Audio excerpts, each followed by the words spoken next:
personas sensibles, las personas abiertas a todo, que todo vale y todo es bonito, son las personas, son los candidatos perfectos para que en los últimos tiempos, en un momento determinado, puedan ser utilizados por el mismo diablo sin darse cuenta. Fijaros que incluso ha habido personas con una gran comunión, con una gran relación con el Señor, que en un momento determinado hasta el diablo los usó y no se habían dado cuenta. Una de las personas que más cerca vivió del Señor durante su ministerio terrenal fue sin lugar a dudas el apóstol Pedro. Pedro fue un hombre que vivió muy cerca del Señor. Fue uno de sus discípulos, fue uno de sus hombres de confianza, junto con otros. La Biblia nos enseña que cuando Jesús comenzó a abrir su corazón y a dar unas pinceladas acerca del horizonte profético, acerca de lo que iba a venir, el apóstol Pedro, confundiendo esa sensibilidad o ese deseo de que no vengan cosas malas, entre comillas, le anima y le aconseja al Señor de que no vaya a Jerusalén y que no se deje matar.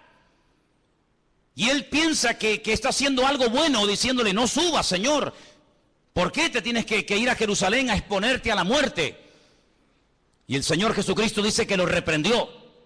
Y es a la única persona que el Señor le dice en esta tierra, apártate de mí, Satanás, porque no pones la mira en lo de arriba, sino en lo de abajo. Y esa es una de las características de las personas que no han madurado, que no han crecido, que no han echado raíces profundas en el Señor, que siempre están mirando como la gallina hacia abajo, hacia lo que hay o hacia lo que no hay, hacia lo que nos dicen o nos dejan de decir, hacia lo que tenemos o no tenemos. Sin embargo, el hombre espiritual, el apóstol Pablo lo describe como un hombre que está en las alturas, sentado en los lugares celestiales con Cristo Jesús. Y no mira de abajo hacia arriba, sino de arriba hacia abajo. Eso fue lo que el Señor le enseñó a Abraham. Cuando le decía sal y mira, ese término sal y mira significa mirar de arriba hacia abajo. Y eso es lo que el Señor quiere que tengamos en nuestra vida, una visión distinta, una visión diferente, una interpretación diferente de las circunstancias que nos están rodeando. Que nos demos cuenta de que detrás de a veces de alguna ley que se aprueba o que no se aprueba, detrás de ciertas y determinadas circunstancias o situaciones, no es el hombre el que está actuando independientemente, sino que estamos en lucha contra principados, contra potestades, contra gobernadores de las tinieblas, contra huestes espirituales de maldad en las regiones celestes. Que no hay una persona más favorita para el diablo que un político dejarse utilizar por las manos del diablo. Porque una persona con autoridad política o económica puede llevar a un país a un nivel de bendición y de prosperidad sin precedentes en la historia. Pero una persona que se deje utilizar por el diablo puede llevar a un país a la ruina. Y ha habido centenares de casos, y aquí en Europa ni te cuento, centenares de casos de políticos con un poder ilimitado que llevaron al continente europeo casi a la bancarrota y a la ruina, donde millones y millones de personas inocentes terminaron dando su vida por una causa absurda y ridícula que no iba a durar 1000 años, ni siquiera unos pocos años duró. Por lo tanto, amados hermanos, dice la Biblia que en los últimos tiempos el enemigo intentará seducir, incluso dice que algunos, por haberse enfriado, por haberse apartado de la verdad, escucharán a espíritus demoníacos, espíritus engañadores, por tener cauterizada la conciencia. Hay gente que es muy sensible a lo que nunca tenían que ser sensibles, y muy duros a las cosas que no tenían que ser duros. Y hermanos, tienes que plantearte esto delante del Señor seriamente. ¿A qué eres tú sensible? ¿A lo que me dicen? ¿A lo que no me dicen? ¿A lo que me hablan? ¿A lo que no me hablan? ¿Si vino? ¿Si no vino? ¿Si me llamó? ¿Si me saludó? No hay que ser sensibles a las tonterías. Hay que ser sensibles a la voz de Dios. El que tiene oídos para oír, oiga lo que el Espíritu Santo le dice a la iglesia. Hay que ser duros como piedras a las cosas de la carne, a cosas que ni me van ni me vienen. Pero hay que ser tremendamente sensibles y abiertos a la voz del Espíritu Santo hablando a la iglesia, porque como nunca antes en la historia, el Señor le está hablando a la iglesia en estos últimos tiempos. ¿Cuántos dicen amén? Y hay del creyente que no oiga a Dios. ¿Es que acaso Dios se ha quedado mudo? ¿Es que acaso el Señor no tiene nada que decir hoy en día al pueblo de Dios, cuando nunca en la historia han ocurrido cosas y están a punto de ocurrir otras tremendas? Cuando el mismo Señor Jesucristo le dijo a sus discípulos, os conviene que yo me vaya. Pero ¿qué actitud estáis desarrollando? ¿Pero qué os ocurre? ¿Por qué estáis tristes? como si os fuera a dejar solos o huérfanos. ¿Pero qué estáis diciendo? Estáis fomentando, os estáis realimentando con una actitud de pobrecitos que nos quedamos solos. Eso no es de Dios. Eso no es de Dios, esa actitud. Os conviene que yo me vaya, aunque no lo entiendan, porque si yo no me voy, cosas nuevas no pueden venir. Se produciría en vuestra vida una dependencia casi diríamos que enfermiza, en el sentido de que no seríais capaces ni ir ni de aquí a la esquina. Pero tenéis que aprender a vivir, entre comillas, solos, enfrentaros a los problemas solos, organizar vuestro tiempo libre, tenéis que comenzar a desarrollar un nuevo estilo de vida. Y sobre todas las cosas, cuando yo me vaya, yo a la diestra del Padre le rogaré a mi Padre para que os envíe al Consolador, para que esté con vosotros para siempre. Yo no puedo estar de momento con vosotros para siempre, pero cuando Él venga, y la pregunta es, ¿vino o no vino? ¿Vino el Consolador? ¿Vino el Espíritu Santo a la iglesia, a este mundo, sí o no? Pues dice, Él tomará de lo mío y Él os lo hará saber. Las cosas que han de venir, Él te las va a susurrar al oído, porque dice la Biblia que las cosas ocultas, pues ahí están ocultas, pero las cosas reveladas son para nosotros, sus siervos, los que creemos en Él y le honramos con todo el corazón. ¿Cuántos dicen amén? Así que para nosotros la Biblia no es como para el mundo un libro más, papel y tinta, muy interesante, sino que para nosotros la Biblia es un libro vivo a través del cual Dios nos habla, pero esta palabra, esta letra negra en hojas blancas, tiene que cobrar vida cuando viene el Espíritu que la inspiró. Y entonces Él nos recuerda las cosas, Él nos ilumina el camino, Él toma de Cristo y lo glorifica en nuestra vida. A eso tenemos que ser sensibles.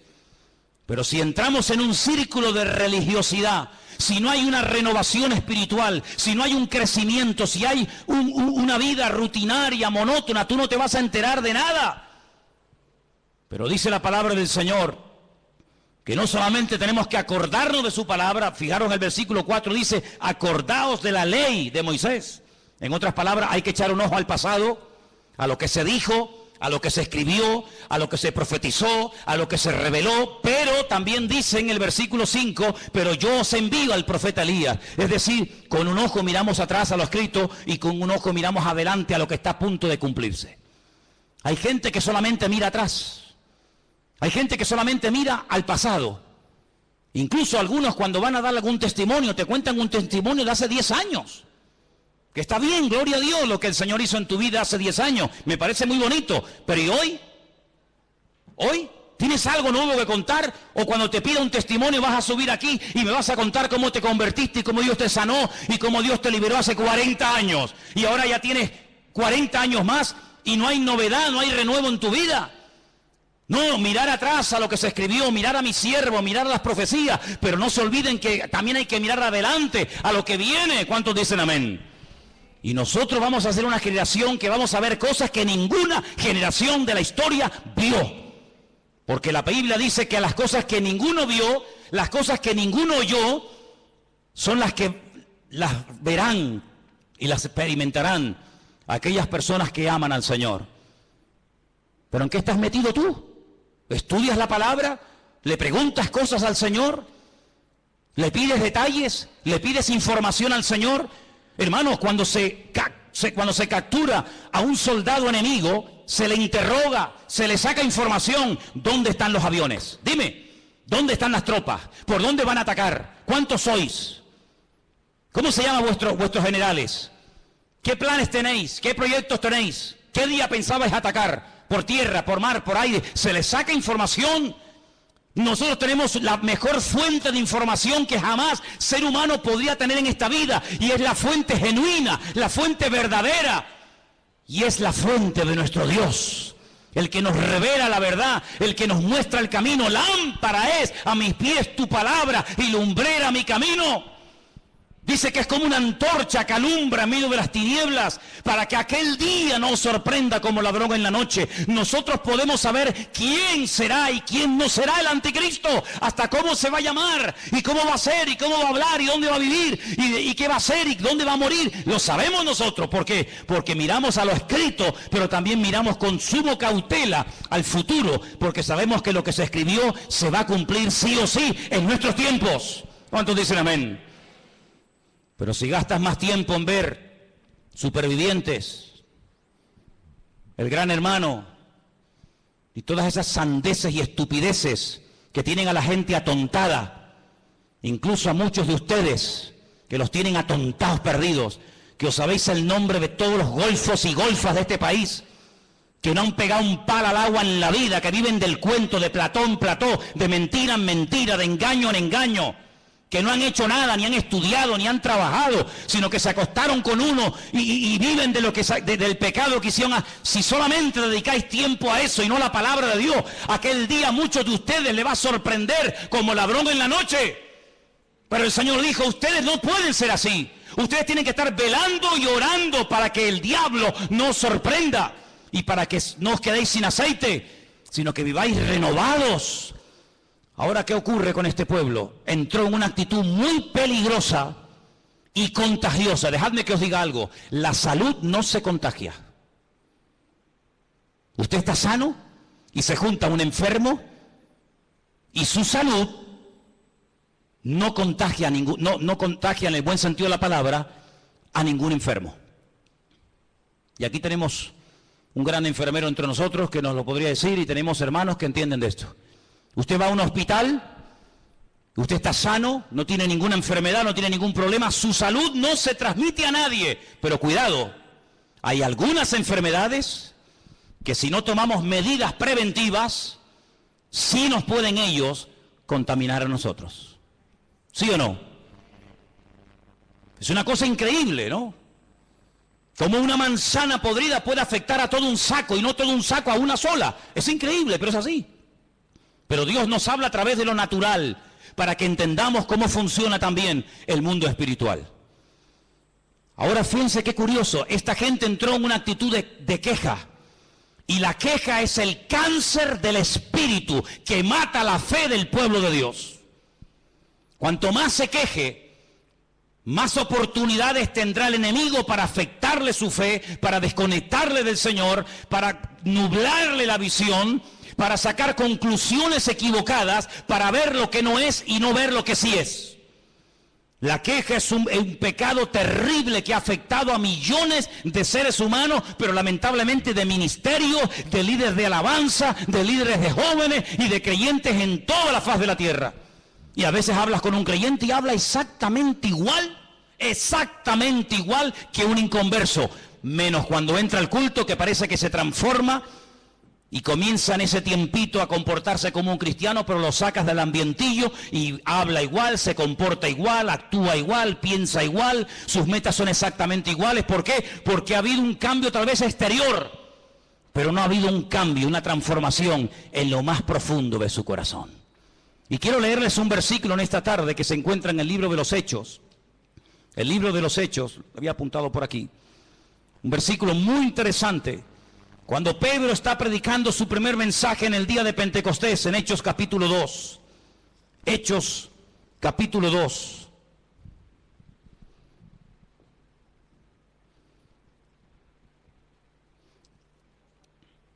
¿Lo tienen, hermanos?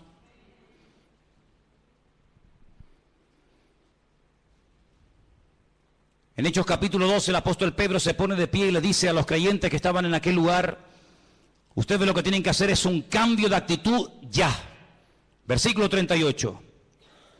Pedro les dijo: arrepentíos y bautícese cada uno de vosotros en el nombre del Señor Jesús para el perdón de vuestros pecados y recibiréis el don del Espíritu Santo.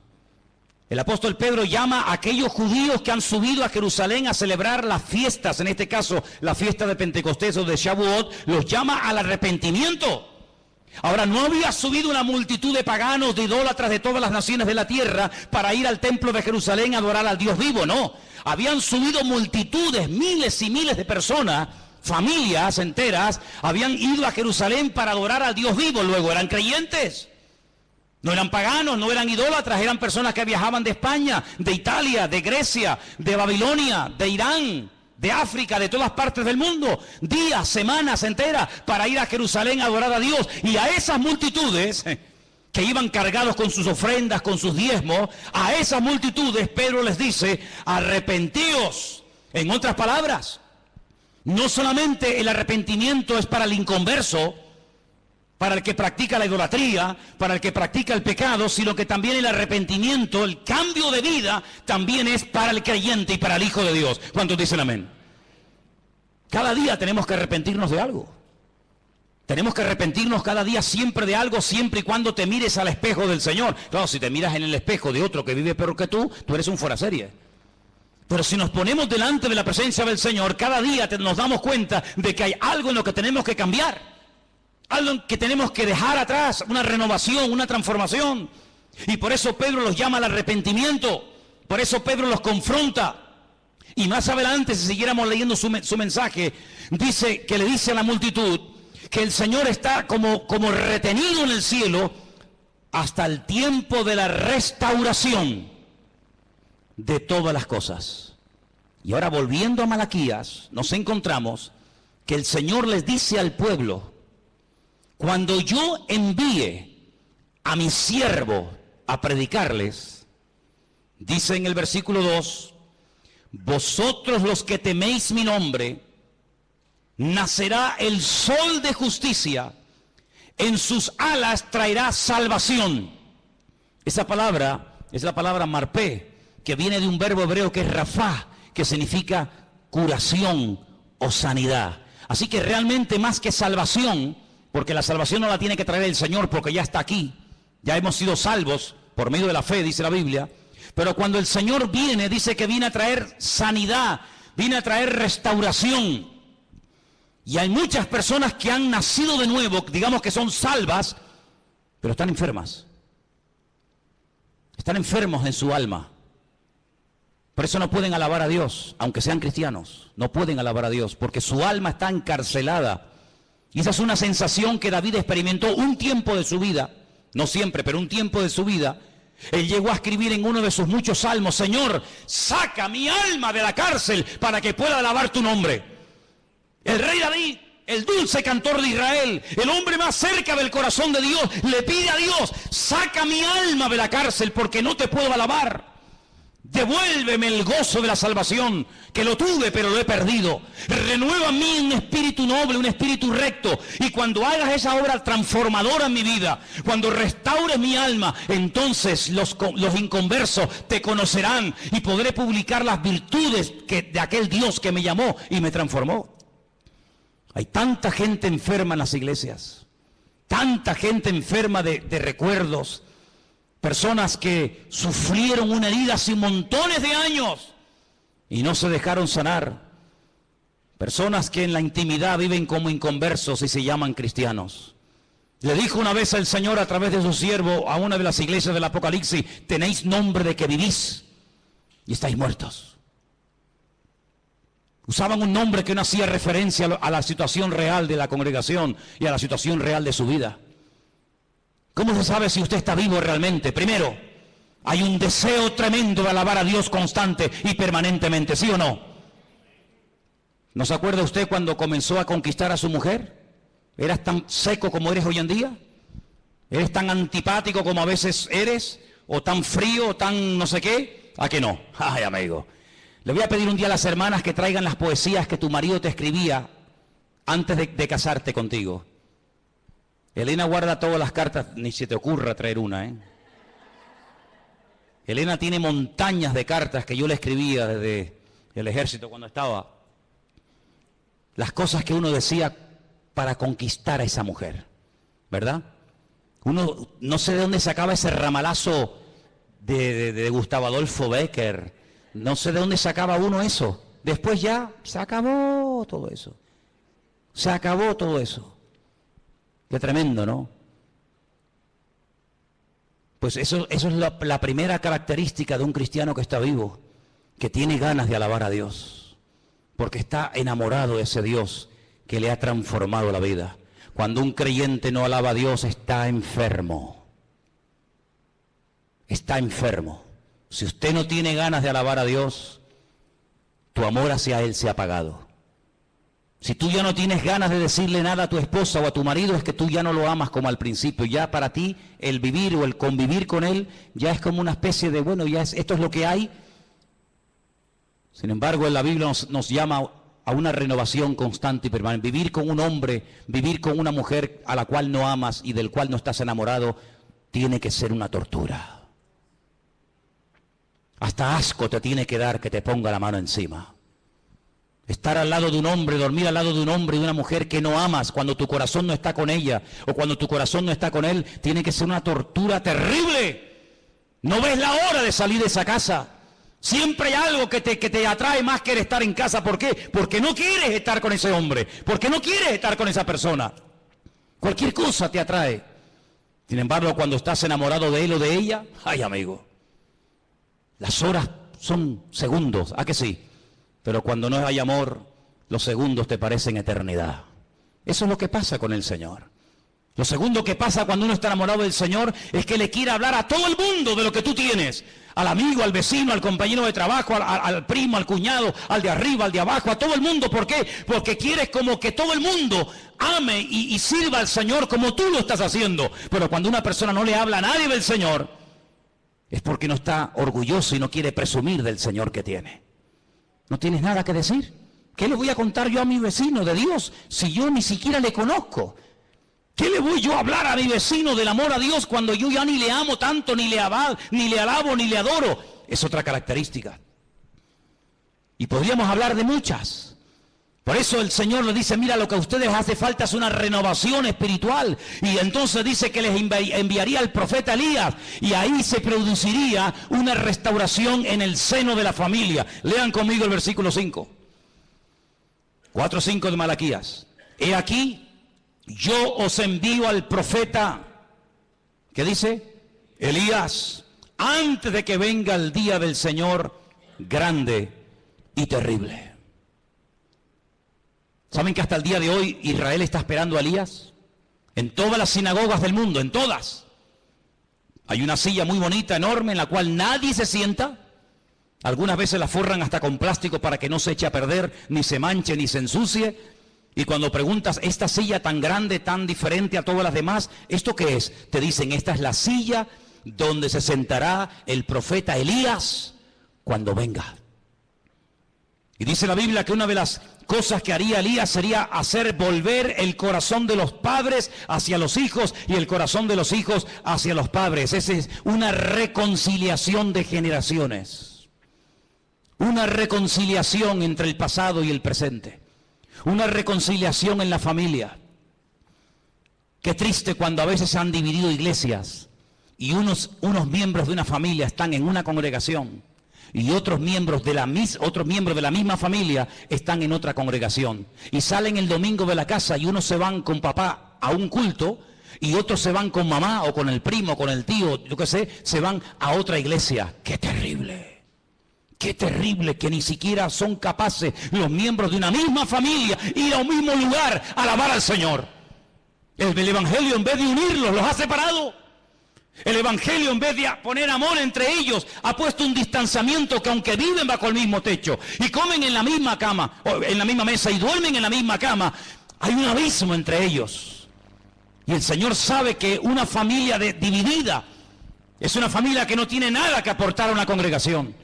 Porque nosotros somos en la iglesia un conjunto de familias que no venimos aquí solamente a recibir, sino venimos a dar. ¿Pero a dar qué? Si no tenemos nada para dar, ¿qué es lo que vamos a dar? Por eso, qué gran diferencia entre la filosofía de vida del judío en el tiempo del templo y la filosofía de vida de los creyentes hoy en día en esta era del Evangelio de la Gracia. El judío iba al templo a dar, el judío viajaba días, semanas para ir al templo a dar, para ir al templo a adorar. El creyente viene al templo generalmente para recibir, a ver de qué nos va a predicar hoy el pastor.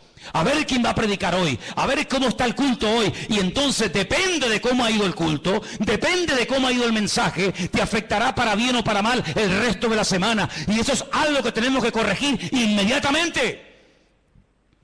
¿A ti qué más te da quién predique o quién no predique el domingo? ¿Y si predicó bien o predicó mal? Nosotros no venimos para ver a un hombre, nosotros no venimos para escuchar a una persona, nosotros venimos para traerle alabanza, para traerle gloria, para traerle todo lo que tengo en mi vida a nuestro Dios. Y si todos viniéramos para dar, no nos preocuparía ningún detalle que no haya salido como nosotros creíamos que tenía que haber salido, porque no vinimos a eso, no vinimos a cuestionar, vinimos a dar honra y alabanza al Señor. ¿Cuántos dicen amén? Algunos dirán, bueno, esto que vas a decir ahora no es aplicable. Ya vas a ver que sí, es muy aplicable. El Señor un día se paró, dice, para ver cómo la gente venía al templo a ofrendar. Y al final de todo se reúne con sus discípulos y les revela algo tremendo. Y les dice, ¿sabéis? La cantidad de gente que ha pasado por el alfolí trayendo sus ofrendas y sus diezmos, ¿sabéis? De toda la multitud, ¿quién ha dado más? Los discípulos no contestaron, tal vez tuvieron miedo de dar una respuesta equivocada. El Señor le dijo, esta mujer, esta, la viuda, que ni siquiera la Biblia nos dice cómo se llamaba, esta es la que más ha dado. Unas moneditas. Pero ¿sabes qué? Todos estos que han pasado antes que ella han dado de las sobras. Y cuando uno da algo que le sobra, tú no estás dando nada. Si tú tienes ropa que ya no usas en tu casa y la das al rastro, tú no estás dando nada, tú te estás desprendiendo de lo que ya no te gusta ni lo que ya no quieres usar. Dar es cuando dice mi mejor traje, mi mejor corbata, mi mejor pantalón, mi mejor lo que sea, yo lo doy a un hermano ahí donde te duele, porque estás dando lo que te gusta, lo que amas, lo que aprecias, pero dar ropa vieja, dar ropa que está sucia, dar ropa que es del año catapum, dar ropa que te da vergüenza ponértela, tú no estás dando nada, te estamos haciendo un favor nosotros con sacarte la basura que ya no te quieres poner. Y encima después presume de, no, yo he dado. ¿Tú qué has dado? Tú no has dado nada. Esta es la que ha dado, porque estos han dado de las sobras, y mientras des de lo que te sobra no estás dando, pero esta ha dado todo cuanto tenía. Así que el Señor no solamente ve cómo damos, sino por qué damos y cómo damos. La actitud de esta mujer es la que le tocó el corazón al Señor y no la de todos aquellos religiosos que de cara a la galería presumían de que habían dado, pero sin embargo ella dio, dice, de una forma que impactó el corazón del Señor. ¿Cuántos dicen amén? Esa es la actitud con la que tú tienes que vivir, y yo y todos y cada uno de nosotros, de sacrificarnos y de esforzarnos por el reino.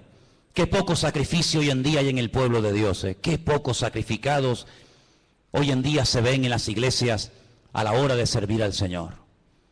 Qué poco sacrificio hay a veces en nuestra vida. Cuántas excusas ponemos a la hora de no, es que no puedo, es que tal, es que cual. Cuántas cosas ponemos, ¿verdad? Siempre como excusas para no esforzarnos por el reino del Señor. El próximo mes cumpliremos 14 años, ¿no? Aquí. Este mes de mayo cumplimos aquí 14 años. 14 años que se dice pronto.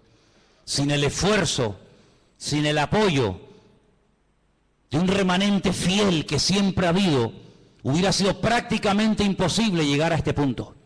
Los que vienen y van, los que hoy en día los ves aquí saltando y brincando y la semana que viene ni sabes si vendrán. Una iglesia no se sostiene de esa manera, pero cuando hay hombres y mujeres fieles que preguntan, oye, ¿cómo va la obra? Oye, ¿hace falta algo? ¿Hay algún necesitado entre nosotros? ¿Hay alguna carencia? Con ese tipo de personas, con ese tipo de actitud, es que con el que se sustenta la obra, con el que se mantiene la fidelidad de una congregación. Y podemos decir, 14 años hemos estado aquí. ¿Por qué? Porque ha habido gente fiel, que a veces se ha sacrificado y le ha dado al Señor lo que saben que tenían que haberle dado. ¿Cuántos dicen amén? El profeta Elías, sabemos que era Juan el Bautista.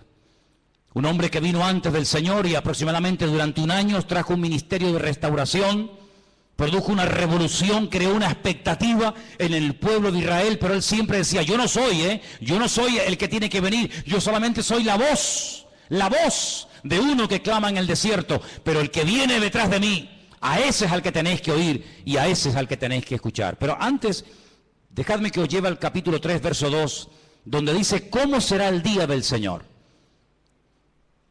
Capítulo 3, verso 2 dice, ¿quién podrá soportar el tiempo de su venida? ¿Quién? ¿Quién podrá estar en pie cuando Él se manifieste?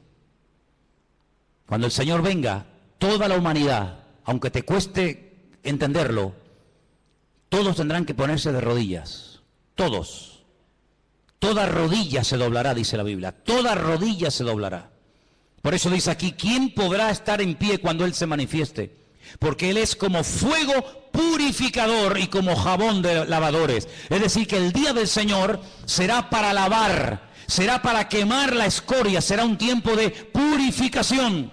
Pero al mismo tiempo, la venida del Señor, el día del Señor, en el capítulo 3, verso 17, dice lo siguiente para nosotros: serán para mí un especial tesoro, ha dicho el Señor de los ejércitos, en el día en el que yo actúe, los perdonaré como el hombre que perdona a su hijo que le sirve. Es decir, para uno será fuego devorador, fuego consumidor, pero para otros será el mejor día del mundo cuando el Señor venga con su presencia. Porque dejadme que os diga algo, en la primera venida el Señor lo hizo al revés. Es una cosa curiosa. En la primera venida el Señor no quitó el pecado. El Señor lo que hizo fue que condenó, venció, derrotó al pecado, pero no a sus consecuencias. Por eso la gente sigue muriendo de enfermedades, por eso siguen habiendo asesinatos, violaciones, secuestros, guerras. Pero si Él ya murió, si el diablo está vencido, pero lo hizo al revés. Las consecuencias se eliminarán, desaparecerán en su segunda venida. En el día del Señor. El pecado lo superó, pagó el precio de nuestros pecados con su primera venida, pero las consecuencias aún se siguen experimentando.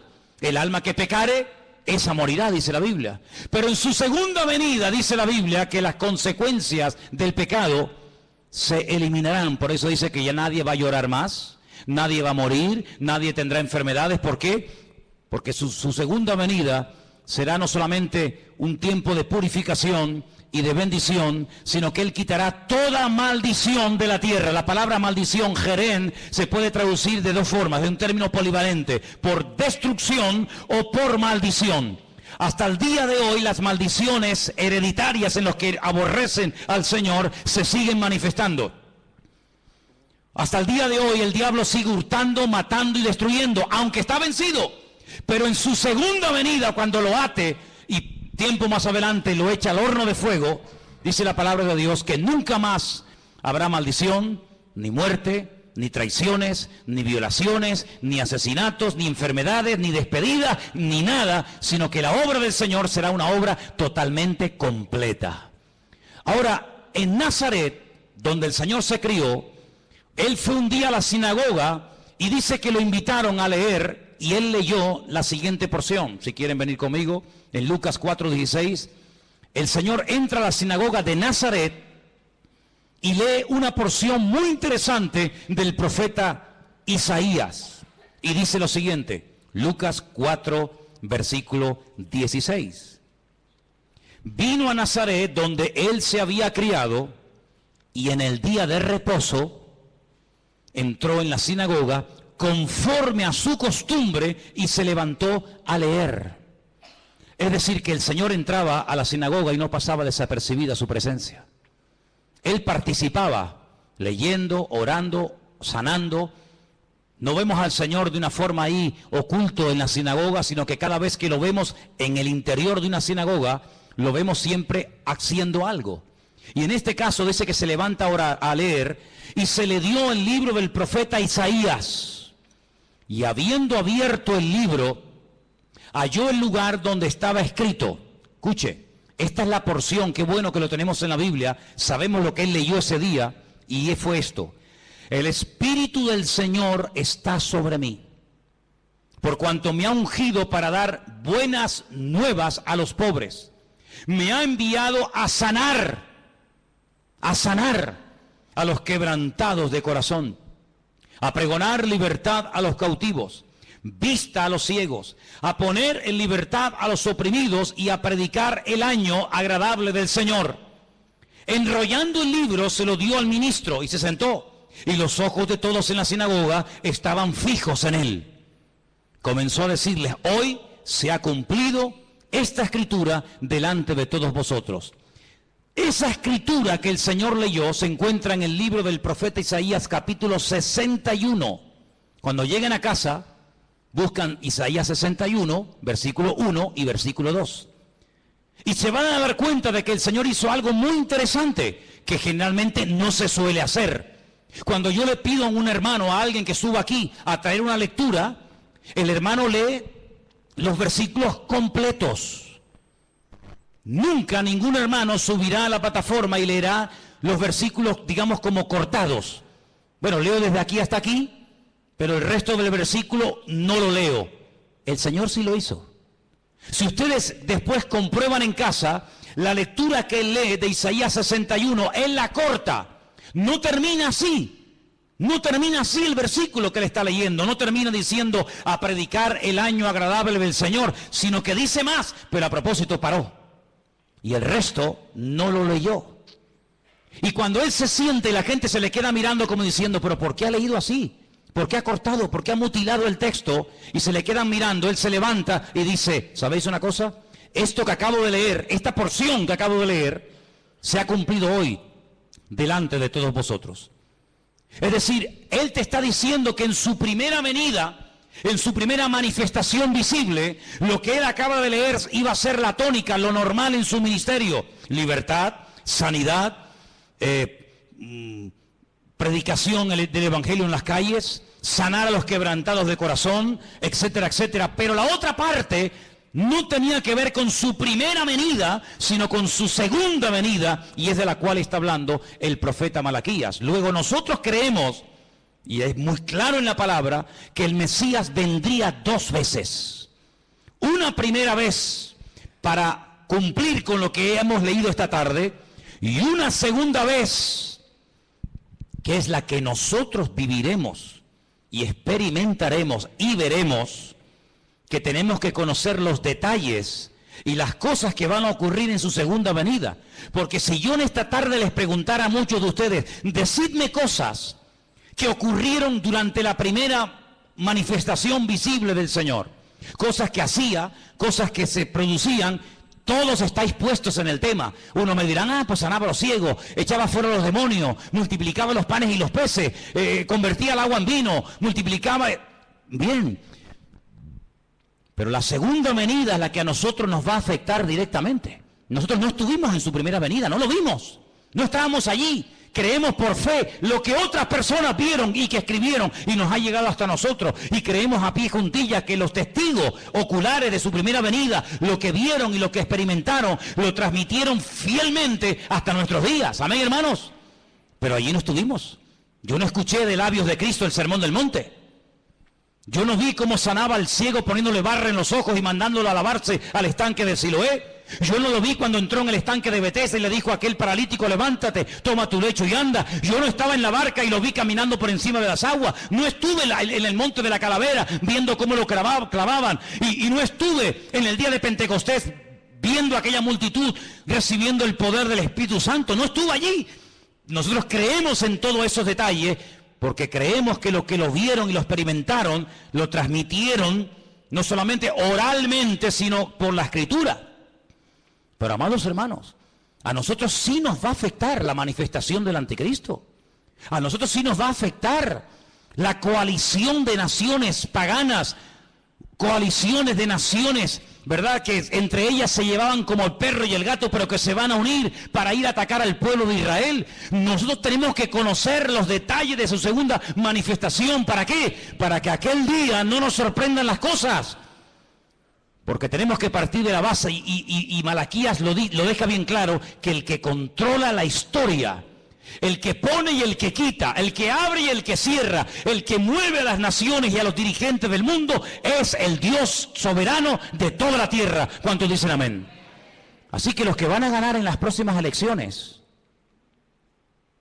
y los que van a estar gobernando este país, alcaldes, diputados o lo que sea, no es porque ellos hayan ganado, sino es porque Dios ha permitido que esos que ni siquiera saben ahora quiénes van a ser, son los que Dios va a permitir. No es que esté de acuerdo, pero son los que Dios va a permitir que durante un tiempo gobiernen este país. ¿Quién fue el que permitió que volviera otra vez a ganar el mismo presidente en Israel, Benjamín Netanyahu? Nadie decía que iba a ganar, todo el mundo decía, esta vez no sale, esta vez no sale. ¿Quién es el que ha permitido eso? El Dios Todopoderoso, el que controla los movimientos de las naciones. Y Dios tendrá que poner a veces gobernantes terribles, terribles, injustos, depravados, ateos, que no aman a Dios ni a su palabra se someten. Dios permitirá que durante un tiempo estén ahí para que las profecías de la palabra se puedan llegar a cumplir, queridos hermanos. Pero tenemos que orar y no sorprendernos y no tener favoritismo ni inclinaciones a un lado o a otro lado, sino decir que se haga la voluntad del Señor. Conozco gente que se ha ido al muro de los lamentos en Jerusalén y se han puesto a orar para que no venga el anticristo. Y creen que no va a venir porque ellos han orado. Y yo si tuviera que decirles, si ser sincero, les diría, yo oraría todo lo contrario, que venga ya. Porque hasta que no venga no podrá venir el Señor. Así que, amados, ese concepto de esto es bueno y esto es malo, es que tú no has entendido nada. En Dios no hay nada malo. En Dios todo es perfecto y todo sale según el plan y según el diseño de Dios. ¿Quién le puso a Augusto César que censara a todo el mundo en su época? ¿Asunto de qué? Amigo, pero es que sus padres vivían muy lejos de Belén de Judea. ¿Y qué va a mover a una mujer embarazada del norte de Israel, ir hasta casi hasta el sur? ¿A qué? Porque tienes que ir, porque el rey Augusto César así lo ha decretado. Y tuvo que haber un Poncio Pilato que no se apiadara lo más mínimo del Señor, y aunque reconociera que era un ser inocente, que no merecía aquella paliza que le estaban dando y aquella muerte terrible que experimentaría, Dios permitió que hubiera un Poncio Pilato, porque si no hubiera un Poncio Pilato, Jesús no hubiera muerto. Y Dios tuvo que permitir un Nerón, y Dios tuvo que permitir tantas cosas a lo largo de la historia, como tendrá que permitir que se levante un falso profeta y un falso Mesías. ¿Para qué? Para que las profecías se cumplan. Y los maduros, los que tienen una visión del reino, los que ven en el horizonte el mundo espiritual, van a reconocer que los últimos tiempos serán tiempos de cambios. Tiempos donde la única seguridad que tendremos es la seguridad que nos produce Él y su palabra a través de sus promesas. ¿Cuántos dicen amén? Así que la confianza no está puesta en este o en aquel. La confianza del creyente tiene que estar puesta en el Señor. ¿Cuántos dicen amén? Por eso, amados hermanos, cuando los judíos en las sinagogas leen el último capítulo de Malaquías, no lo terminan con la palabra jerén o maldición, sino que vuelven otra vez a leer el versículo 5, diciendo que el profeta Elías vendría. Pero ¿sabéis qué, hermanos? Cuando alguien espera que ocurra algo y no se produce, dice que se convierte en un tormento al corazón. Es decir, si tú esperas algo de tu padre, de tu madre, de tu hijo, de un hermano o de un amigo y no lo recibes, te sientes mal. Y por eso ellos, amados hermanos, esperan que venga el Elías. ¿Y sabes qué? Elías no vendrá otra vez, porque Jesús dijo, si queréis recibirlo, el Elías que había de venir, ya vino. Así que tenemos que abrir nuestros ojos y pedirle al Señor en estos últimos tiempos, Señor, danos discernimiento espiritual. Abre nuestros ojos para que detrás de ese chico, detrás de ese político, detrás de ese alcalde, detrás de ese gobernador, veamos tu plan y tu proyecto. Porque les digo algo, los tiempos se acortan y Dios ya tiene muchas ganas de mandar a su Hijo para llevarnos con Él a su presencia por la eternidad. El apóstol Juan terminó su libro en la isla de Patmos diciendo, ven ya, Señor, ven ya, Señor, ven ya, Señor. Ya han muerto todos mis compañeros, ya han muerto miles de hermanos, ven pronto, Señor Jesús. Pero dice la Escritura que Él no retarda su promesa como algunos la tienen por tardanza, sino que Él es paciente y misericordioso, dando oportunidad tras oportunidad para que aquellos que aún no han cambiado, que no se han arrepentido y que no han decidido seguir al Señor, tengan cada día una oportunidad de poder hacerlo. Cierra tus ojos ahí donde estás. Ahí donde estás. Yo te hago una pregunta en esta tarde. Y la pregunta es muy clara y muy directa. ¿Te estás preparando para la venida del Señor? ¿Te estás preparando espiritualmente? ¿Estás preparando tu corazón, tu mente?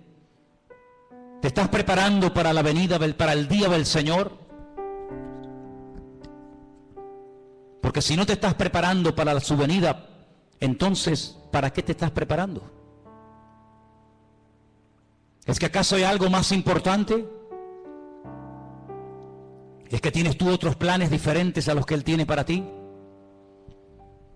Esa es la cruda realidad de muchos creyentes hoy en día, que tienen sus propios planes, sus propios proyectos personales, y por eso las cosas del reino no les entusiasman.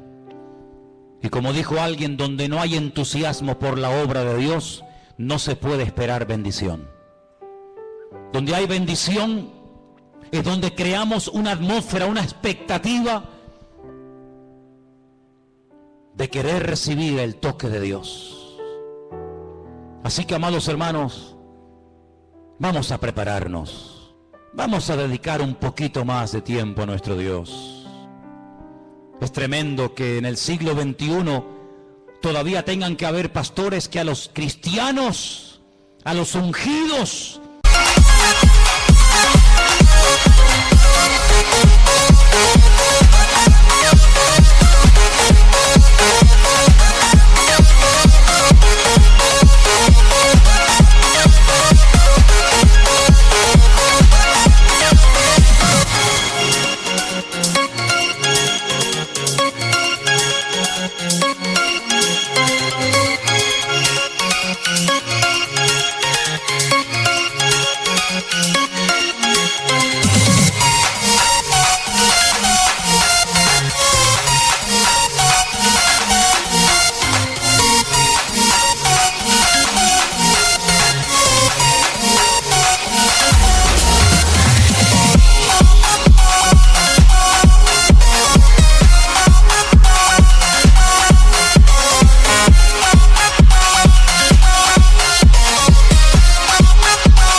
les tengan que decir, con lo que está cayendo, orar un poquito más, hijos, congregaros un poquito más.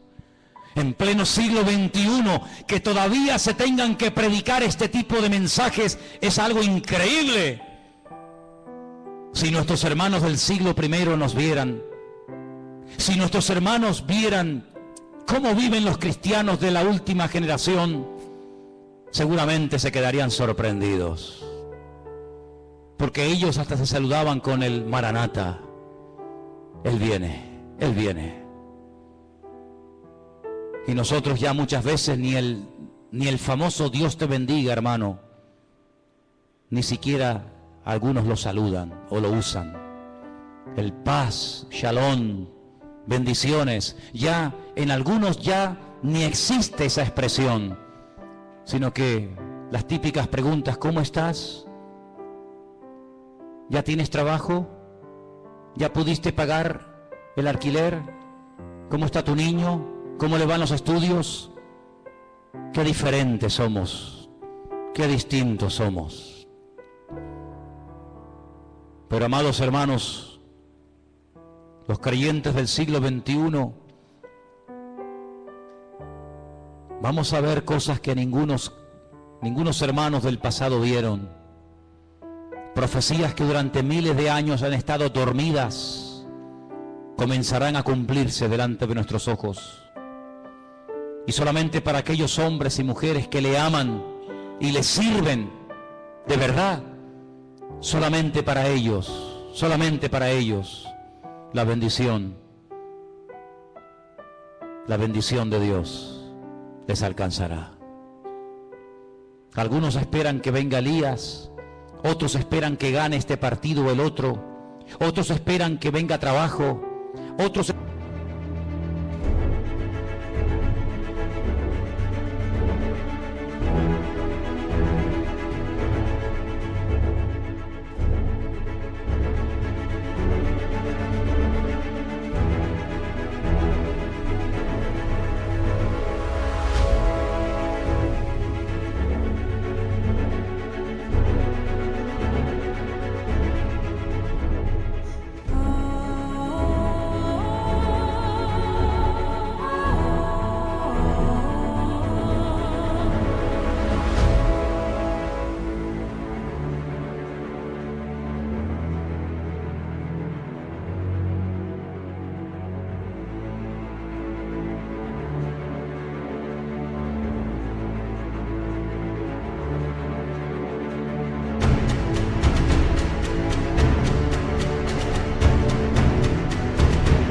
esperan que ciertas y determinadas leyes se aprueben o no. Nosotros esperamos en Dios. Nosotros esperamos solamente en Él. Encomendamos a Él nuestro camino. Confiamos en Él. Y tú lo harás como tú quieras, Señor. Te pedimos por el futuro de este país, Señor. Te pedimos por este país pagano, rebelde y soberbio. Te pedimos por este país que le ha dado las espaldas al Señor, al Creador del universo. Te pedimos, Señor, que desde la Casa Real hasta el presidente del gobierno y todas y cada una de las autoridades civiles y militares de este país se doblen delante del Señor y le pidan perdón por haber masacrado a millones de personas a lo largo de la historia en nombre de la religión. Te pedimos, Señor, que traigas un espíritu de arrepentimiento a España y que los líderes reconozcan que sin Dios este país no tiene remedio y esta nación nunca levantará cabeza hasta que le pida perdón a Dios, le pida perdón al pueblo de Dios, le pida perdón a Israel y se humillen delante del Señor y se desprendan de toda la idolatría que han fomentado y han mantenido durante siglos y siglos. Trae, Señor, un espíritu de arrepentimiento a España. Nosotros, Señor, oramos y te pedimos perdón. No deberíamos ser nosotros, pero lo hacemos. Y pedimos perdón, Señor, por la sangre inocente que en este país se ha derramado, por la gente que ha muerto en la hoguera, por leer la Biblia, por ser judío, por ser un verdadero hijo de Dios. En esta tarde, Señor, nos humillamos delante de tu altar y pedimos, Señor, que esos lugares, esos principados, esos lugares de culto, de adoración pagana, como es Santiago de Compostela, como es la Basílica del Pilar en Zaragoza, como es la Almudena en la capital de España, Madrid, como es la Macarena en Sevilla, como es la Virgen de Candelaria aquí en Tenerife, como es la Virgen del Pino en Las Palmas y tantos lugares de paganismo y de idolatría. Señor, que la gente reconozca que el único camino, la verdad y la vida se llama Jesucristo, el Hijo de Dios, el Dios viviente, el que murió y resucitó por nosotros. Señor, sana la herida de este pueblo, sana la herida de esta nación, Señor. No confiamos en los hombres, solamente confiamos en el Señor nuestro Dios. Yahweh Sebaot, el Señor nuestro Dios, uno es, y a Él adoramos y honramos. Y pedimos, Señor, que tengas misericordia. Y mira, Señor, estas próximas elecciones, estos movimientos que los hombres están haciendo para hacerse con el poder sin consultar contigo. El poder no viene por la fuerza. Maldito el hombre que confía en el hombre.